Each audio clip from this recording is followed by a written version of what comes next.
quickly becoming in the Barry Melrose, Bob Ryan the category, and that's saying something. He's Tony Rizzo, of course, ESPN Cleveland. A lot going on with the Browns, a lot going on with the Cavs, the Indians playing the Cubs, so we got a lot happening here, and we get a chance for a conversation. Tony, welcome back. How are you, buddy? Okay? Center of the sports universe, Cleveland, Ohio, kids. Get used to it. Yeah, indeed. Tony, of course, been here a long time from Brooklyn. Bronx, to get it right. Bronx. That does a great job. We got a lot to do. Let's do the Cavs first. Would this be considered a colossal failure if they lost in the first round? Or do they have enough cred built up last 3 or 4 years that nobody's going to go crazy if the Pacers beat them in a 7-game series? Now, Dog, let me say this, okay? You want to crown Victor Oladipo, you can crown his ass, okay? You go right ahead. LeBron James is not going down to the Indiana Pacers. If he did, yeah. I would be shocked. Let's see what happens tomorrow night. You know, I know the Cavs have lost a couple of games, 12-1 last year. That's not going to happen. Even the Warriors lost. Things have changed. There's good teams in the East. They're good. Philadelphia is good. There's good teams in the East. But LeBron James, until you take the crown away, he's still the king. So most people in Cleveland think that they're going to beat the Pacers, no issues here. It might take 7 games, but at the end, 90%, 100%. 90% Twitter poll today. Cavs or Pacers in this series. 90% Cleveland said Cavs. All right. How about it beyond when they play Toronto, most likely, and then later on? Do they think the Cavs are going to get through the Eastern Conference? A lot of people feel like the Pacers is the tough matchup, Dog. You know, the Cavs have owned Toronto. For whatever reason, the two guards have not played well against LeBron. Correct. I would feel confident going into a series against Toronto. Moving forward from that, come on, let's face it. Cavs team was put together a couple of months ago. They're trying to make a run. They got the best player in the game, and that's their only shot. All right, so in other words, most people feel the Cavs good shape. Now, what's the LeBron future going to be like? Do most people think he's? Come on, Dog. Come on. We're going to be. I'm going to be going through this. The Browns drafted 2 days around. Yes, we're all nervous. We're all. Oh, you are? Bracing. Okay, you are nervous. Okay. Yeah, we are. We're bracing for LeBron to leave again. Twitter poll in Cleveland right now: 60% think he stays, but you know, there's a lot of options out there. Here's what we don't want. And Brian Winters said this, and I agree. You don't want LeBron losing to the Pacers and having 2 months to figure out where he's going to go. That's a very good point. You want him concentrating on playing games. That's an excellent. Right. He's right about that. That's a very good point. Right. Now, what does Tony Rizzo think about LeBron? You know Gilbert well. Let me hear. Dan's my guy, okay? And I love Dan. He's the guy that brought me a championship after 52 years. And I know LeBron had a big part in all that. But you know, I think the Cavs, Dog, are looking ahead, and I think they're prepared to move on if LeBron leaves. They'd love him to stay, and we'd all love him to stay, and we'd still put up with the drama. We don't care. We like being on national TV 50 times a year, okay?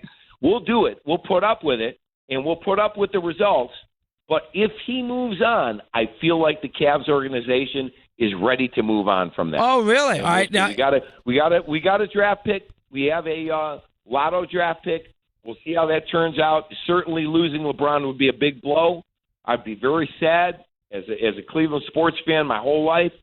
But he did bring us a championship.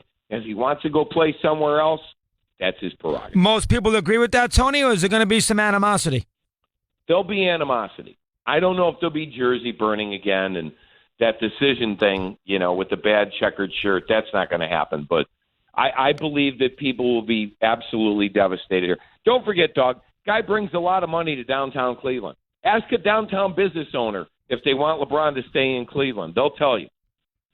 I was there to see it many a time. All right, now, if he does go, where's the, where is the money going to? I mean, the Lakers, where's the betting dollar? Where do most people think if he does leave, he's not going to go to Philadelphia. If he does leave, where's he going?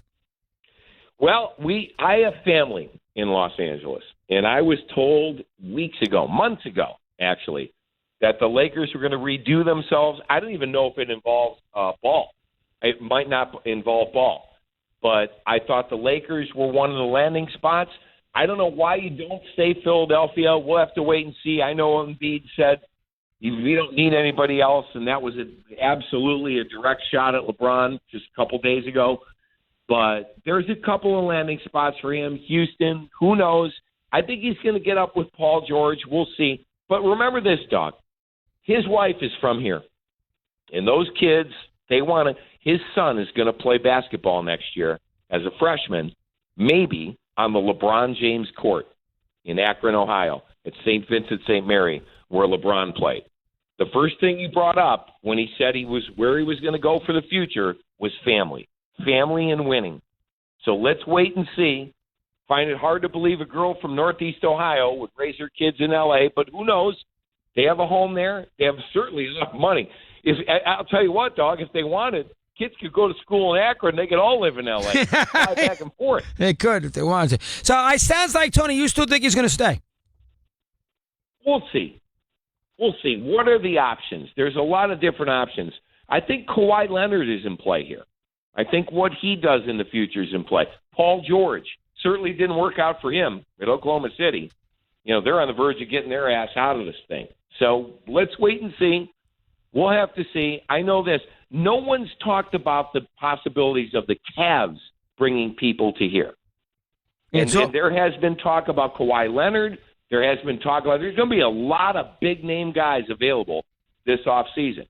And let's see if LeBron might want to recruit some guys to here. No one's brought that up. Yeah. No one. And I don't know if it happens. We'll see. Are they okay? I think it's 50-50. Are they okay with Tyrone? Are they okay with Tyrone Lue?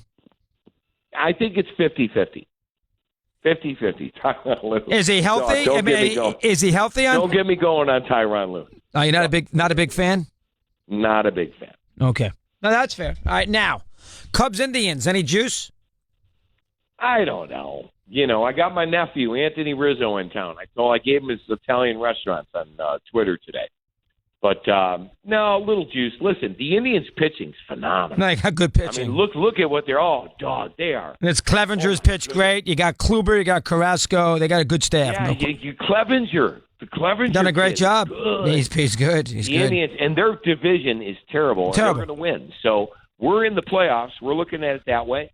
You know, Yonder Alonso's been a nice addition early on. 35. The guys will get going. And 30, Encarnacion will get going. 35,000. The weather's been terrible. Dog, I don't have to. 35, Tony, 35,000 tonight or no? Yeah, but there are a lot of Cubs fans. Same old nonsense again. I got half the building rooting for the Cubs. A lot of Cubs fans. By the way, Cubs, you won your title. The Indians haven't won in 70 years, dog. It's the anniversary in Cleveland. Not that we remembered. Oh, but wait, we did. 70 years since the Indians won the World Series. Pitching staff looks really good. Yeah, and I thought they were, and we talked last year before Game 5, I thought you'd beat Sabathia, so I was surprised Kluber wasn't good. All right, we get off that. Now the most important thing, the Browns. Oh, my God. What is first off, does the city have confidence in Dorsey? Let's do that first. 90%. On the Twitter poll today. Twitter Tuesday, Doc. That's what we do. So everything we've referenced, it's hysterical, we've talked about. Twitter Tuesday, do you have confidence in John Dorsey? 90% yes, 10% no. Let me just say this, okay? The Browns are due. When LeBron came back, Cleveland caught the diamond in the rough and won a championship. And the Browns are so due right now to be good again. I know it sounds terrible. I know what's happened. We had Hank Azaria on in that show he does on IFC. I don't know what it is, but it's a popular show, and he plays a sportscaster. And he said to me this week, how are the Browns going to screw up the draft? I know that's what everybody's rooting for and what you think's going to happen. It ain't going to happen this year. Yeah, I don't think so. A guy that's had success in the past at another place. He knows what he's doing. I expect the Browns to take Sam Darnold.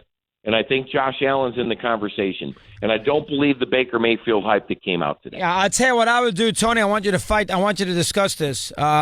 He's by far the best player in the draft. I would draft Barkley and take the quarterback at 4. Well, I don't know who their quarterback is. And John, I understand what you're saying, Dog, but John Dorsey was hired to do one thing, find the Browns their future franchise quarterback. And if you trade away that number 1 pick, you're letting someone else decide who is going to take the player that you think. If they think Baker Mayfield's the best, maybe you could do that at 4. But if they think Sam Darnold's the best, I'm going to tell you right now, I know people with the Giants, and we are well connected with the Giants, and the Giants would take Sam Darnold if he's there. I'm not so sure about that. I know everybody seems to think that. Dog, and I understand. And I know Dave, and I know they want to win, and they want to win now, and I know they want a player that can help Eli, and I get that. But I'm telling you, if the Browns pass, I heard Sam Darnold's going to New York. Yeah, we'll see. I mean, you're not concerned by 43 turnovers and 27 starts? No, the least of the warts. 56% inaccuracy with Josh Allen. I wouldn't take him. Yep. Okay, Baker Mayfield, under 6'1", and is a live wire. And Josh Rosen, good player, can really throw it, but is injury prone, and durability issues are there.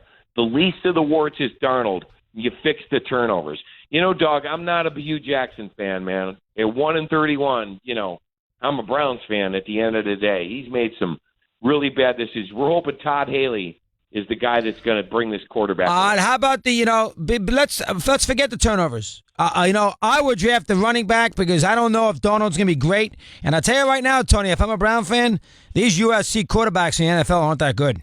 I know that. Leonard stunk. Marinovich did nothing.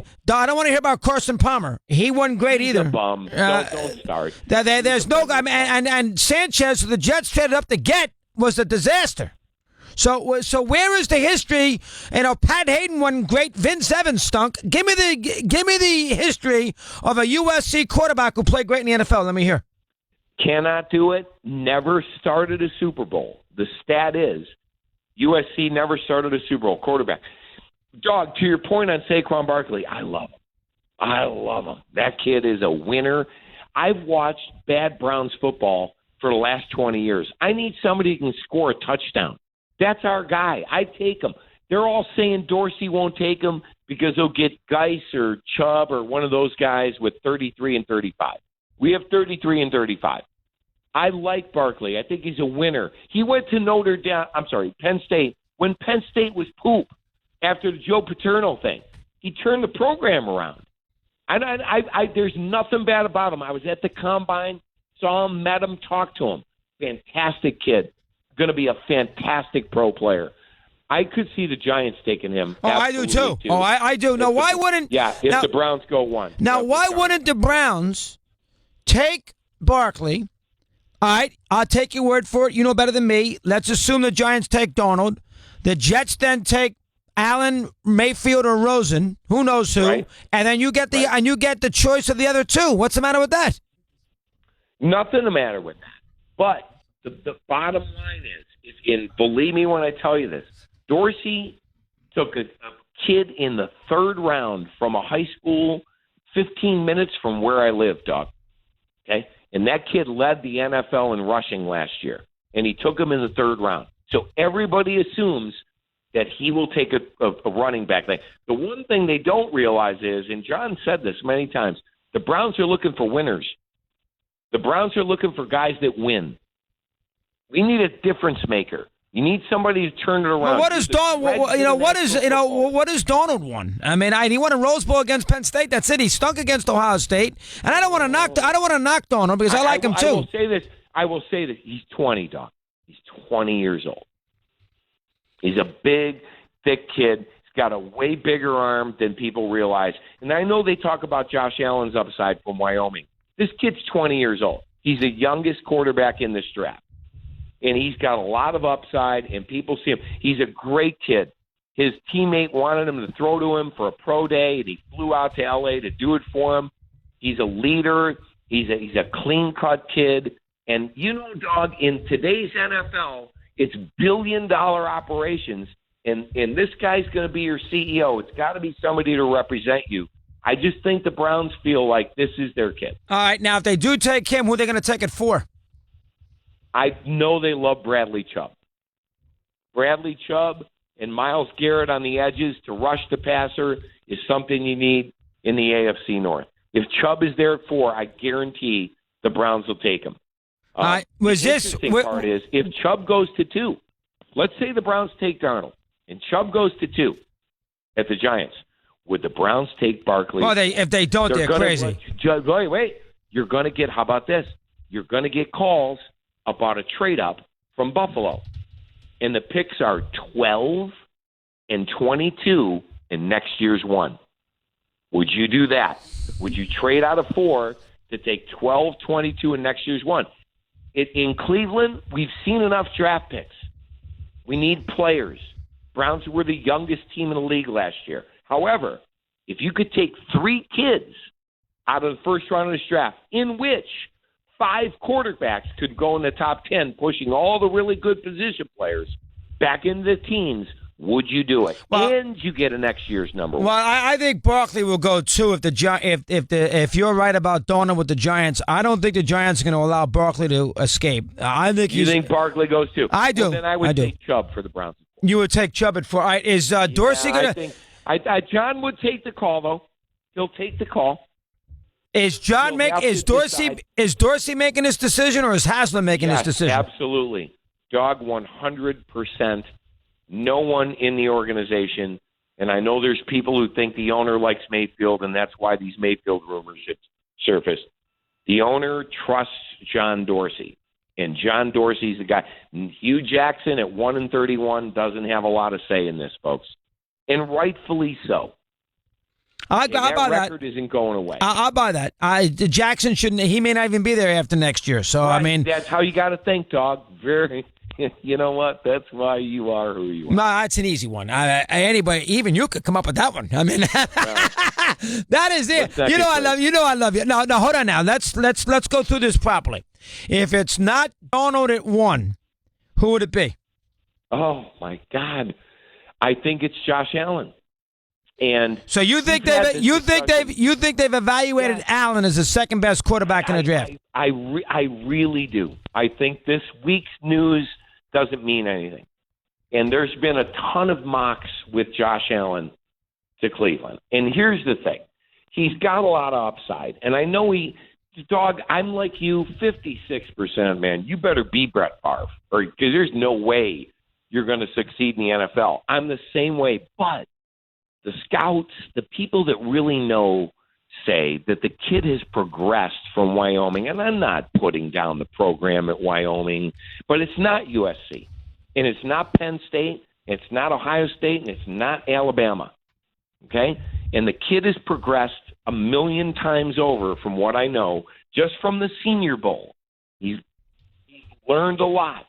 He's worked on a lot of stuff, and he's really improved. And that kid for our division, Cleveland, it's hell over here in November and December.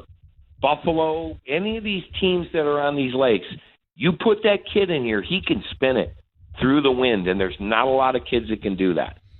Yeah. He looks the part, which I hate. I hate that take. He looks the part. What does that mean, he looks the part? Who cares who looks the part? I've seen a lot of big-arm quarterbacks. Brandon Whedon had a big arm. Okay, he couldn't do it over here. So let's see what happens, but I do think this kid is in play for real. All right, but you right now, if push comes to shove, Tony, I would go Darnold. You think Darnold's the number 1? You think Darnold's the number 1 pick? Yeah, if we were doing the 1990 sports show, Tony Rizzo in Cleveland, who are you taking? I would take Darnold. And most people like that in Cleveland. What's the Twitter poll? They would like that. Now they would like that. Okay. Yes. So if Cleveland takes Barkley 1 and settles for somebody else at 4, the Cleveland fan won't like that, correct? No. Everybody likes Barkley a lot. But, dog, you got to understand, the Browns are in this spot for a reason. I suffered through 0-16. Could you imagine? I don't know who your team is that you root for, but could you imagine if they were 0-16? It killed me. It took years off my life. But the one thing I do have is I have the number 1 pick. Okay, so I need a quarterback. I've needed a quarterback for 20 years. I know there's better players in the draft. I could argue Barkley, Chubb, Derwin James, Minka Fitzpatrick, Quentin Nelson. I could argue they're all better than Sam Darnold. They probably are. But I need a quarterback. And in the NFL, until you have your quarterback, don't forget, the Browns passed on Carson Wentz and Deshaun Watson last year. Imagine if we had these picks and we already had our quarterback. You wouldn't have them because you wouldn't be 0-16, so you wouldn't have had the number 1 pick. But I get the idea. Probably, but you'd still be probably in the top 10. So right now, probably in the top 10. Right now, this draft is a bigger topic in Cleveland than LeBron in Game 5. Is that correct? Pretty much, but it's close. It's close. It's close. Yeah, it's very close. We haven't been tested here in 3 years, folks. We went 12-1 through the Eastern Conference last year. We don't know what this is. Lose 2 games to some team in a series? No, the Pacers aren't beating LeBron. And if they do, I'll be the most shocked guy in America. I'll tell you right now. So 50-50 LeBron back. Donald, you think first pick? Make a long story short. Yes, that's where we're at, Don. That's the word from CLE, from my man, Chris. The land, Tony, the land. The land on demand. We'll see you soon, Tony. Thanks very much. Appreciate it. Always a pleasure. Mr. Rizzo, thoughts. We continue here on